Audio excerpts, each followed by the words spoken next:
민수기는 크게 두 부분으로 나뉩니다. 하나는 1장에서 25장까지 이민 1세대입니다. 애굽을 나와서 첫 세대. 그리고 26장에서 마지막 36장까지 그것이 이민 2세대. 이제는 아버지 세대는 죽고 그 아들 세대로 이어집니다. 그러니까 한 세대를 성경은 40년으로 봅니다. 그러니까 40년 세월에 한 세대는 다 죽고 그 다음 세대가 이제 가나안 땅을 들어가는데 아주 그 놀라운 사실이 뭐냐면 이 민수기를 보면 1세대를 숫자를 세죠. 1장부터 해서 이 이스라엘 백성들의 숫자를 세는데 그 숫자와 2세대를 숫자를 또 26장에서 셉니다. 그러니까 아들 세대의 그 숫자를 넘버를 세고 보니까 거의 차이가 없더라는 거예요. 거의 차이가. 그러니까 60만 명이 죽고 60만 명이 살아서 가나안 땅을 들어가는 겁니다. 더 엄밀히 말하면 1820명만 줄고 거의 60만의 그 남자 군대가 그 외에도 수없이 많겠죠. 그 군대가 가나안 땅으로 들어가게 됐다. 더 엄밀히 말하면 7지파는 늘어나고 5지파는 줄었습니다. 그 중에서도 유다 지파는 그 1차, 2차 다 계산을 해도 7만이 넘는 가장 많은 숫자가 나왔고, 반면에 시므온 지파는 1차에 59,300명이었는데 2차에 세보니까 22,200명으로 줄어서 37,100명이 줄었습니다. 그러니까 이스라엘 백성들이 발람의 술책으로 모압 여인들과 음행의 죄를 저지르기 시작할 때 하나님이 진노를 하세요. 진노를 해서 그 자들을 막 죽이고 그들을 엄벌을 하는데 그 과정에도 한 남자가 이 미디안 여인을 하나 데리고 자기 텐트로 들어가는 걸 비느하스가 봅니다.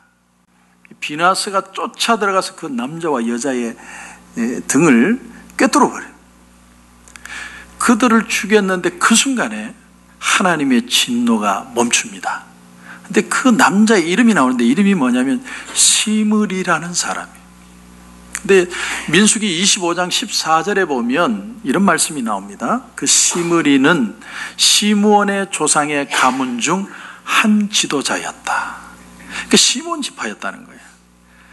지도자 한 사람이 똑바로 하지 못하니까 그 지파가 벌을 받는 거예요.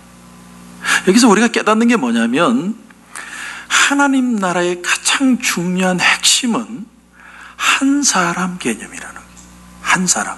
우리는 다수에 굉장히 익숙해져 있는데 언제나 축복도 저주도 한 사람으로부터 시작이 됩니다.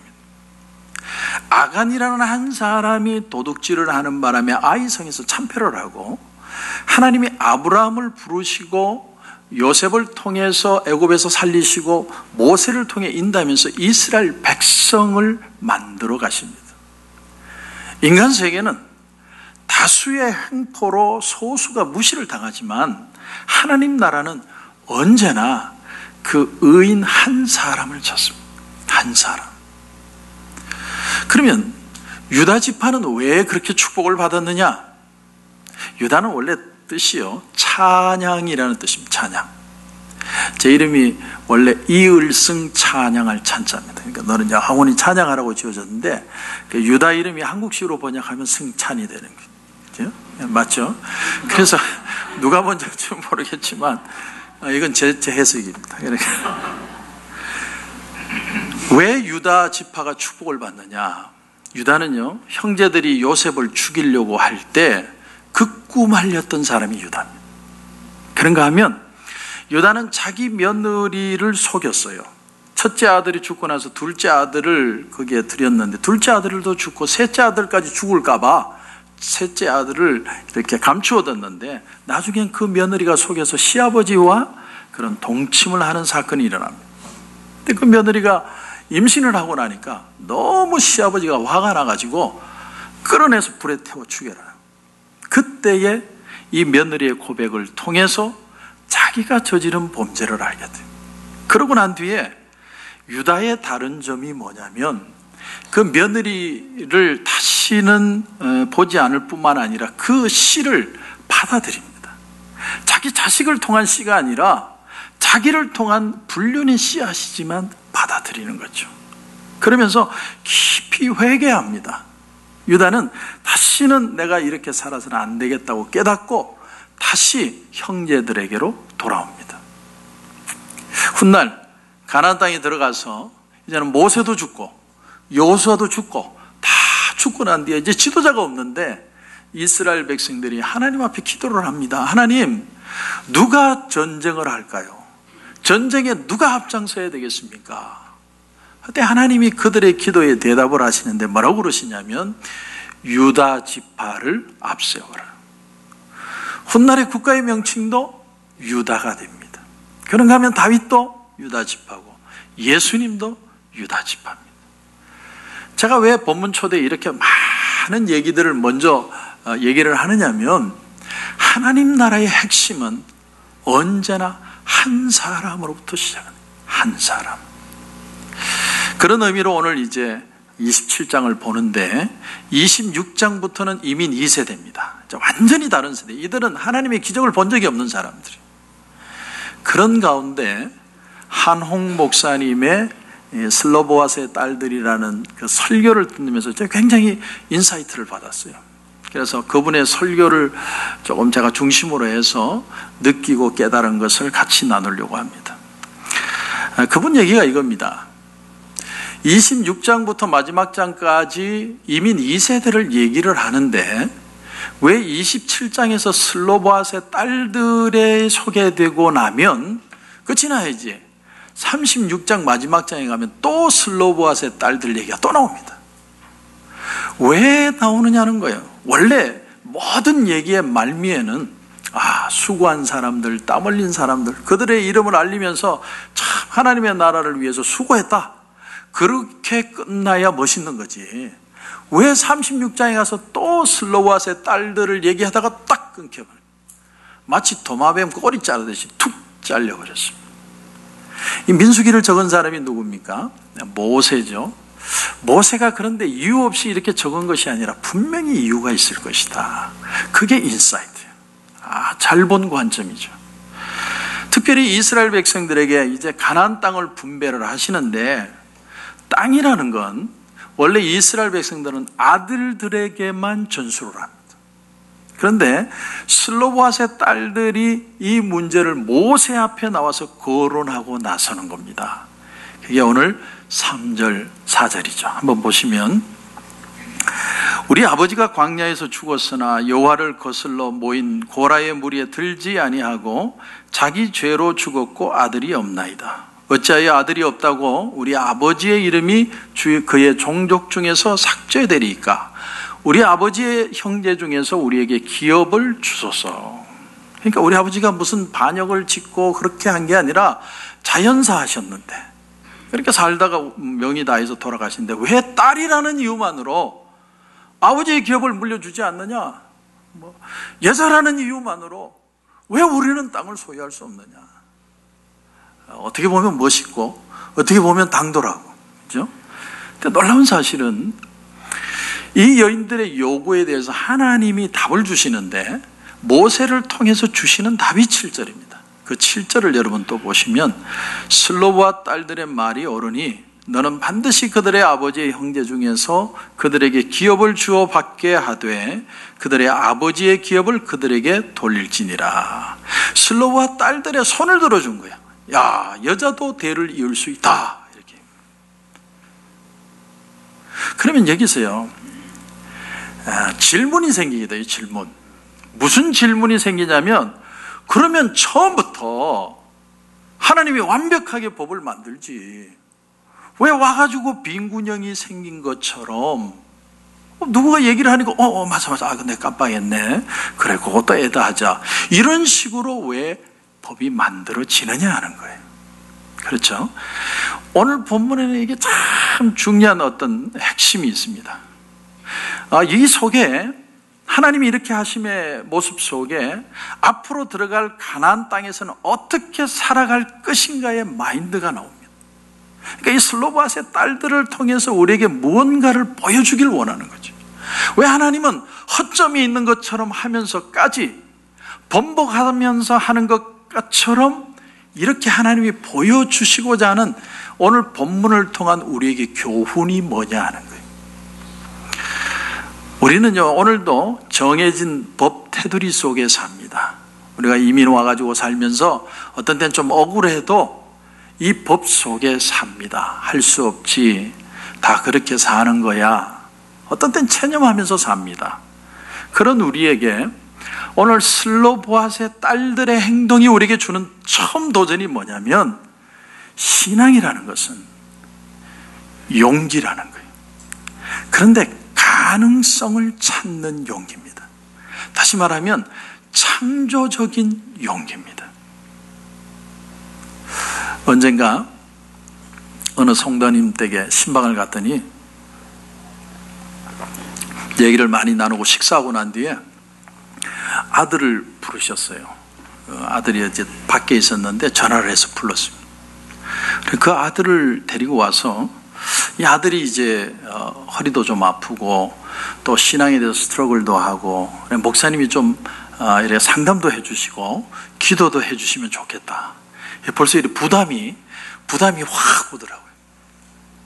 그때 그 청년이 와서 이런저런 얘기를 하는데 마음의 퀘스천이 너무 많은 거예요. 그래서 딱 준비를 했습니다. 우리 또 이민 1세들이 잘못했다는 얘기구나. 그럼 무슨 얘기든 내라, 내가 다 받아줄게. 그러고 그냥 막 욕먹을 각오하고 듣는데, 근데 이 청년이 정반대의 얘기를 하는 거예요. 정반대의 얘기.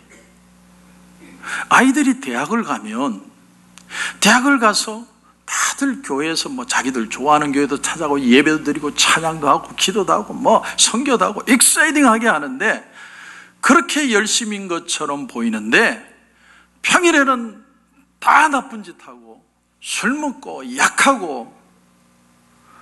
저에게 묻는 거예요. 목사님, 우리 세대는 희망이 없어요. 미국은 끝이에요. 이민 2세에 대한 희망이 없습니다. 목사님, 거기에 대한 대책이 있으세요? 내가 그런 대책이 어디 있어요? 그래, 갑자기 전혀 생각하지 않은 질문을 하면요, 사람이 당황스러운 거거든요. 뭐 어른들이 똑바로 안 한다 그러면 뭐 내가 뭘 얘기를 하려고 그랬는데 딴 얘기가 나오니까. 그래, 우리가 신문을 보면 1세가 똑바로 못하니까 왜 한국교회만 얘기하냐, 다민족교회로 가야지. 그래서 2세들이 떠난다, 이런 얘기는 내가 많이 들었는데 2세가 2세를 가리켜서요, 희망이 없어요. 그들은 교회는 열심히 다니는 것 같은데 다니는 척하는 거예요. 미국인인데 희망이 없어요. 이런 말을 처음 들어봤습니다. 그리고 제 마음에 선뜻 드는 생각이 그건 우리도 똑같은데, 우리도 그런데. 그러면서 그 짧은 순간에 제가 기도를 했어요. 눈 뜨고 기도했습니다. 하나님, 난 도저히 답을 못하겠습니다. 하나님이 나에게 답을 주세요. 그리고 제가 그 청년에게 이런 말을 했습니다. 나는 내가 얼마나 약한 사람인가를 대학 들어가자마자 깨닫기 시작했다. 나는 태어나서 고3 때까지 정말 교회를 떠나서 살아본 적이 없는 사람입니다. 목사의 아들로 태어나서 누구보다도 열심히 예배드리고 누구보다 열심히 기도하고 누구보다 열심히 봉사했던 사람입니다. 그런데 대학을 가니까 다 무너지더라. 아주 산산조각이 나더라. 내가 술을 마시고 그렇게 방을 하면서 깨달은 게 뭐냐면 도대체 나라는 인간이 얼마나 보잘것없는 인간인가. 나는 교회 다니면 내공이 쌓이는 줄 알았는데 어떻게 이렇게 하루아침에 사람이 무너질 수 있느냐. 내가 천성적으로 노는 걸 너무 좋아한다는 걸 그때 깨닫고 나서, 야, 내게 노는 은사가 있다는 걸 왜 대학 와서 내가 깨달았어. 그래서 나는 내 꼴이 보기 싫었고, 그래서 10년을 방황을 했다. 그리고 나 자신과 교회에 대해서 분노하기 시작했다. 그래서 모든 교회와 모든 교인들이 다 가짜로 보이더라. 여기도 작아 저기도 작아 전부 가짜같이 보이더라. 그러던 어느 날 나는 내 사촌을 찾아갔다. 그 사촌은 신학교를 다니고 있었는데 내가 이 세상에 유일하게 내 말을 들어줄 것 같은 한 사람, 내 마음을 털어놓을 사람이 그 사람밖에 없기 때문에 난 솔직히 얘기했다. 내가 지금 술도 못 끊고 담배도 좋고 또 내 마음에 이 앵거가 있는데 도저히 못 견디겠다.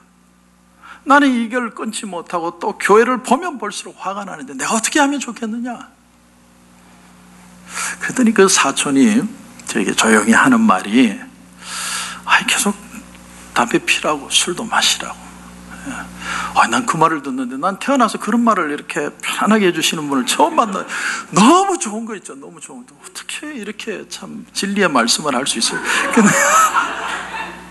근데 내가 그 사촌이 하는 말, 내가 하나만 부탁하겠다. 하나만. 그게 뭐냐면 오늘부터 성경을 한 장이라도 좋으니까 읽어라. 읽다가 담배가 땡기면 나가서 한 대 피고 또 와서 읽고, 그리고 기도도 몇 분이라도 좋으니까 한번 기도를 해봐라. 그래서 기도를 할 때 하나님의 사랑이 뭔지를 알게 해달라고 기도하고, 진짜 내가 누군지를 보게 해달라고 하고, 하나님이 나를 어떤 모습으로 보시는지 알게 해달라고, 그렇게 기도를 해봐라.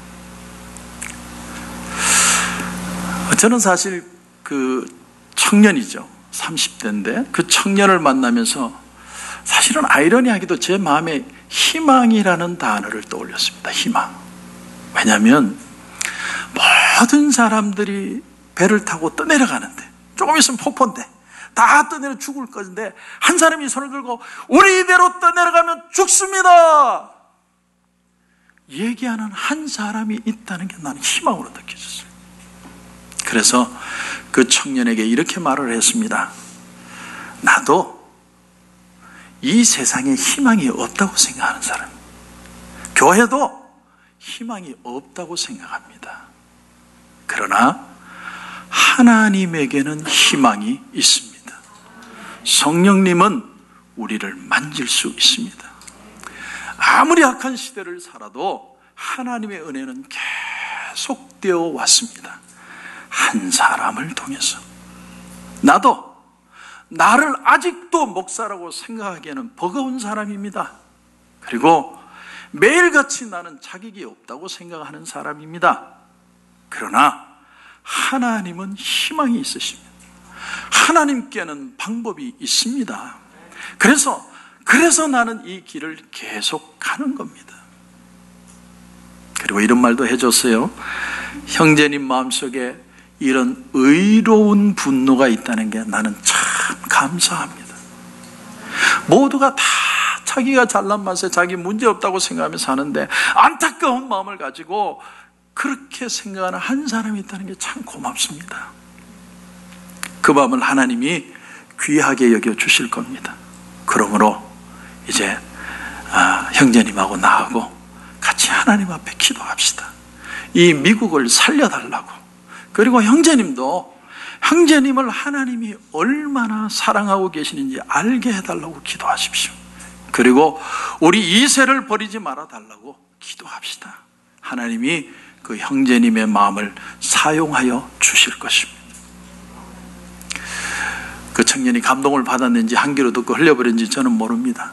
하지만 그 안타까운 마음이 아직도 제 마음에 있고, 그리고 하나님은 분명히 그 마음을 귀하게 사용하여 주실 것입니다.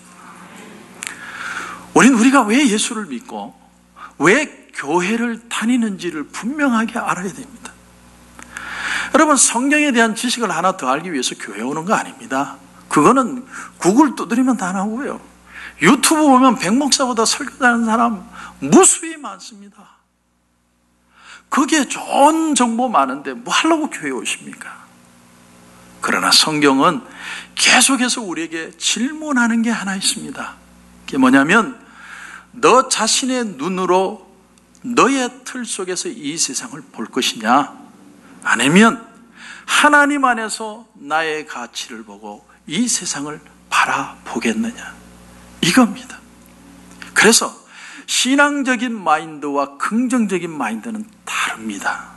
신앙이라는 것은 하나님 앞에서 나를 보는 겁니다. 그런 태도를 신앙이라고 하는 거예요. 때로는 깊이 침묵할 때도 있고, 때로는 하나님이 답을 안 줘서 막 벽을 치고 울 때도 있고, 그러나 어떤 때는 내가 용단을 내리고 벽을 뛰어넘는 믿음이 필요할 때도 있습니다. 그것을 가능하게 하는 것이 하나님의 은혜라는 사실. 여러분, 지금 슬로바스의 딸들은 단순히 재산 욕심 때문에 이렇게 요구하는 게 아니에요.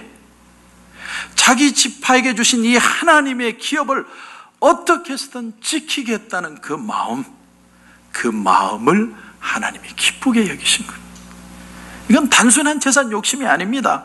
축복을 받는 것도 중요하지만 축복을 목숨처럼 지키는 것도 중요합니다. 지킨다는 말은요, 소중하게 여긴다는 말이에요. 내 가정을 지키고 내 교회를 지키는 이유가 뭐냐면 너무나 소중하기 때문에.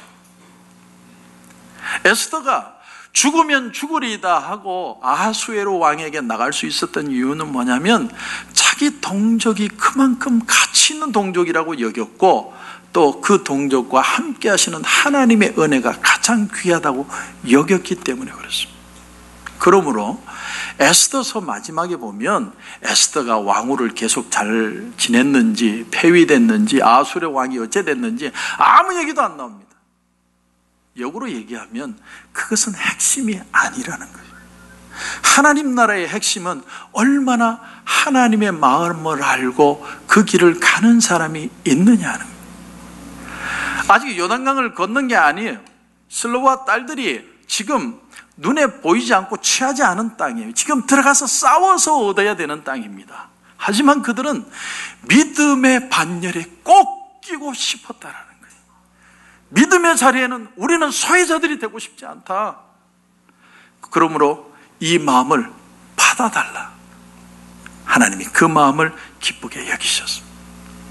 그렇다고 이 딸들이 사람들을 찾아다니면서 컴플레인을 하거나 여론몰이를 한 게 아닙니다.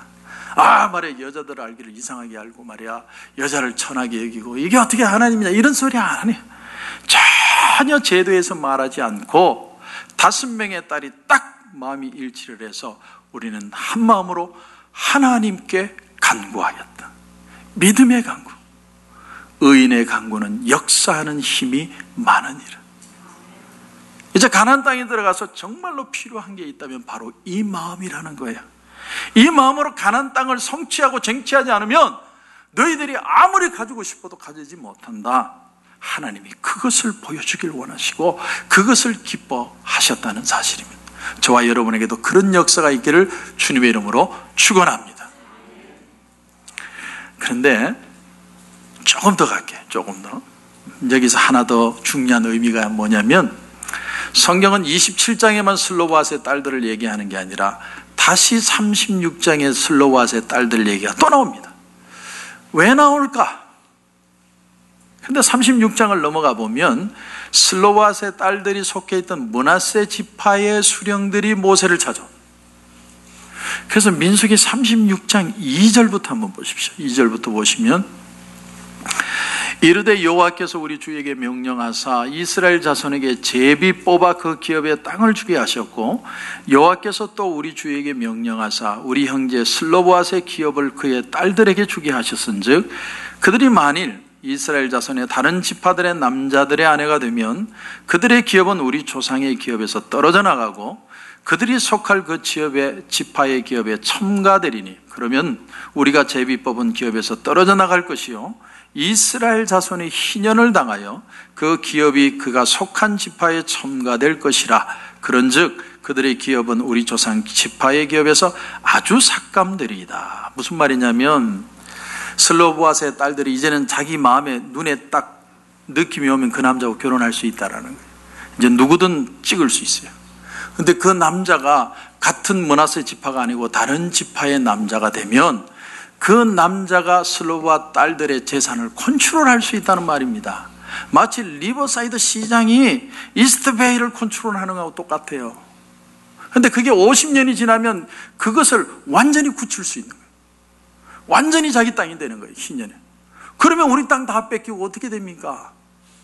그래서 므낫세 장로들이 와서 얘기를 하는 거예요. 맞는 말이에요. 참 맞는 말이면.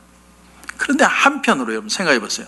슬로보아스의 딸들의 입장에서 생각한다면 얼마든지 반대할 수 있는 겁니다. 우리가 하나님 앞에 당당하게 믿음으로 얘기했고 하나님이 응답을 주셨는데 이제 너희들 마음대로 이제는 너희들에게도 땅을 주겠다. 아이고 우린 내 땅이 되는 건데 내가 누구를 고르든 어떻게 하든 왜 어른들이 와가지고 이런 걸 간섭하시느냐. 그런데 여러분 36장 10절을 보십시오. 10절을 보시면 슬로보아스의 딸들이 여호와께서 모세에게 명령하신 대로 행하니라. 모세가 명령한 게 뭡니까? 좋은 남자, 너 마음에 드는 남자고 연애해서 시집가. 그런데 므낫세 지파 안에서만 남자를 찾아. 이게 모세의 명령입니다. 여러분, 명령대로 행하는 것이 순종입니다. 근데 순종에는요 2가지 종류가 있어요. 첫째는 뭐냐면 내가 적극적으로 나서는 도전적인 순종입니다. 슬로보아 딸들이 적극적으로 믿음으로 해서 하나님이 말씀하시면 내가 따르겠습니다. 이게 적극적인 순종이죠. 근데 또 하나가 있는데 이게 더 어렵습니다. 그건 내가 생각하지도 못하는 일들이 일어날 때 그것도 받아들이는 순종이에요. 잘못 이해하면 삐질 수 있는 거예요. 아니 내가 지금 하나님 앞에 기도해가지고 응답받은 건데 당신들이 뭔데 여기 와가지고 네 땅이니 내 땅이니 뺏기니 많이 소리를 하느냐고. 뭐네 하나님 앞에 기도 응답 다 받았다고 얼마든지 얘기할 수 있는 거예요. 그런데 슬로보아스의 딸들이 끝까지 순종을 해요. 여러분 여기에서 오히려 우리가 주도하는 순종은 쉽습니다. 그러나 끝까지 하나님의 뜻을 따르는 순종은 참 어렵습니다. 놀라운 사실은 그런데 이런 순종까지 하고 나니까 진정한 하나님의 영광이 그들 가운데 드러났다는 사실. 오늘 36장 5절을 유심히 보면 하나님이 모세를 통해 말씀을 하시는데 뭐라고 말씀하시냐면 모세가 여호와의 말씀으로 이스라엘 자손에게 명령하여 이르되 요셉 자손 지파의 말이 옳도다. 왜 요셉 지파입니까? 므낫세 지파지. 여러분 여기에 놀라운 영적인 교훈이 있어요. 하나님은 므낫세 지파든 슬로보아스의 딸이든 그들을 볼 때 그냥 사람들로 보는 게 아니라 요셉의 영적인 계보 안에 있는 사람으로 본다는 거예요. 얼마나 귀합니까? 하나님의 믿음의 혈통 속에서 그들을 보시고 그들을 기뻐하시고 그들을 축복하신다는 사실. 이게 부모들이 자녀들을 위해서 기도해야 될 이유입니다. 하나님이 우리를 보시고 우리 자녀들을 축복해 주시는 거예요. 어떻게 보면 슬로보아스의 딸들에게 므낫세 자손의 종족에게만 국한되라는 건 굉장히 불합리한 얘기일 수 있습니다. 얼마든지 세상에 멋지고 잘난 남자, 스펙이 있는 남자 얼마나 많아요. 그런 남자는 일단 결혼해놓고 믿게 하면 되지. 근데 그게 안 그래요. 자기가 따라가요. 자기가. 하나님은요 우리의 삶에 사랑의 울타리를 치십니다. 사랑의 울타리. 근데 왜 치시느냐? 우리는 욕망의 존재들이기 때문에. 욕망. 프랑스의 철학자 사르트르가 이런 유명한 말을 했습니다. 하나님이 없다면 모든 것이 허용된다. 여러분 그렇게 생각하지 않으세요? 정말 하나님이 보고 있고 내 마음에 양심이라는 게 없으면 누가 옳고 그렇다고 얘기하고 짐승처럼 살아도 누가 그걸 타치하겠어요? 그러면 짐승이 되는 거예요. 정말로 그렇습니다. 하나님이 안 계시면 모든 도덕 윤리는 전부 인간의 이익을 위해서 필요한 거예요. 그러므로 초두에 제가 한 질문으로 다시 돌아갑니다. 왜 하나님은 이런 슬로보아 딸들의 문제 제기할 허점을 두셨을까?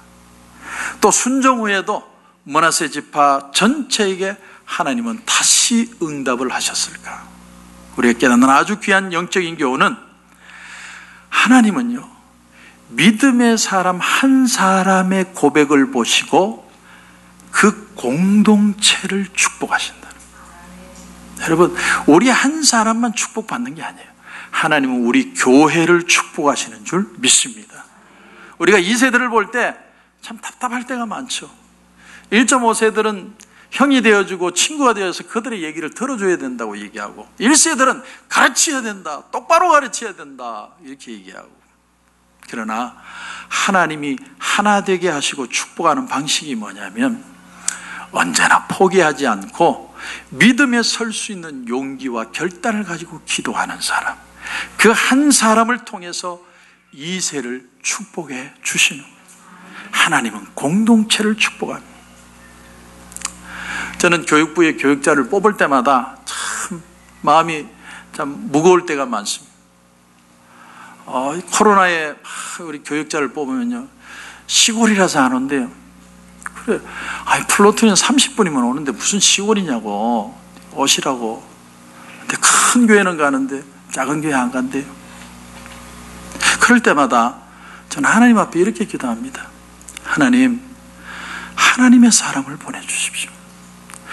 그 한 지도자가 너무너무 중요한데, 하나님의 사람 하나가 오면 공동체 전체가 축복받을 수 있는 그 한 사람을 보내주십시오. 지금 조금 어려운 얘기지만 여기서 좀 더 나가면, 하나님은 왜 허점처럼 보입니다, 조금 부족해 보이는 구멍을, 여백을 하나님은 두셨을까? 그 빈 구석을 하나님이 두신 이유는요, 하나님은 우리와 그것을 함께 해결해 나가기를 원하신다는 거예요. 하나님은 우리 인간에게 자유의지를 주셨어요. 그래서 마음껏 살면서 하나님께 영광을 돌리라고 했는데, 이 사람들은 마음껏 살기만 했어요. 그래서 예수 그리스도를 보냈습니다. 우리의 죄를 위해 죽어주셨고, 누구든지 예수 그리스도를 믿는 자마다 하나님의 자녀가 될 뿐만 아니라 우리의 마음에 성령을 보내주셨어요. 우리의 마음속에 끊임없이 깨닫게 하시고 도전을 주시고 용기를 주십니다. 그럴 때 포기하지 않고 하나님 앞에 믿음으로 순종하고 결단하고 하나님 앞에 나오면 그 여백을 하나님이 은혜로 채우시며 같이 걸어가기를 원하신다. 이 하나님의 뜻이에요. 하나님이 모자라시는 게 아니라 여백을 우리와 함께 채우기를 원하신다. 제가 언젠가도 예화를 드린 적이 있는데, 성서 신학자 중에 오토 파이퍼라고 하는 유명한 신학자가 있습니다. 그분이 수업 시간에 이런 얘기를 했어요. 신학생들에게. 여러분, 마르틴 루터가 종교개혁을 일으킨 줄 아시죠? 아닙니다. 학생들이 깜짝 놀랐어요. 그럼 누가 했단 말이에요? 마르틴 루터가 안 했으면 도대체 어떤 분이 해가지고 마르틴 루터가 이름이 드러났을까? 그때 그 어색한 분위기를 깨뜨리면서 노 교수가 이런 말을 합니다. 종교개혁은 루터가 갈라디아서를 읽으면서 하나님의 말씀에 귀를 기울일 때, 그 말씀이 진리로 루터 안에서 폭발하였을 때 일어난 겁니다. 그는 아무것도 할 수 없었고 그 진리에 순종하고 그 진리를 전할 수밖에 없었습니다. 그래서 종교개혁은 이루어질 수 있었다는 거예요. 하나님은요, 혼자 다 할 수 있습니다. 그러나 우리가 우리의 마음에 하나님이 도전을 주실 때 믿음으로 결단하기를 기뻐하십니다. 그 일을 통해서 하나님의 역사가 나타난 것을 통해 하나님이 얼마나 영광 받으시는지 모릅니다. 순종이라는 건 복을 받는 비결도 되지만 복을 지키는 비결도 됩니다. 술부와 딸들의 겸손한 받아들임이 공동체 전체를 살리는 결과를 가져왔습니다. 이게 하나님의 방법이에요. 우리 2세를 포기하지 맙시다. 우리에게는 아이디어가 없어요. 자, 하나님 앞에 기도하면, 하나님, 나 아이디어 없어요. 나는 1세고 난 영어도 못하고 뭐 할 줄 아는 게 없는데. 근데 기도는 합니다.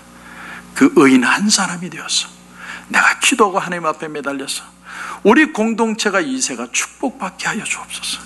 그 마음 하나만 있으면 하나님은 어떤 방법으로도 우리에게 희망을 주실 것입니다. 그런 은혜가 저와 여러분 가운데 있기를 주님의 이름으로 축원합니다.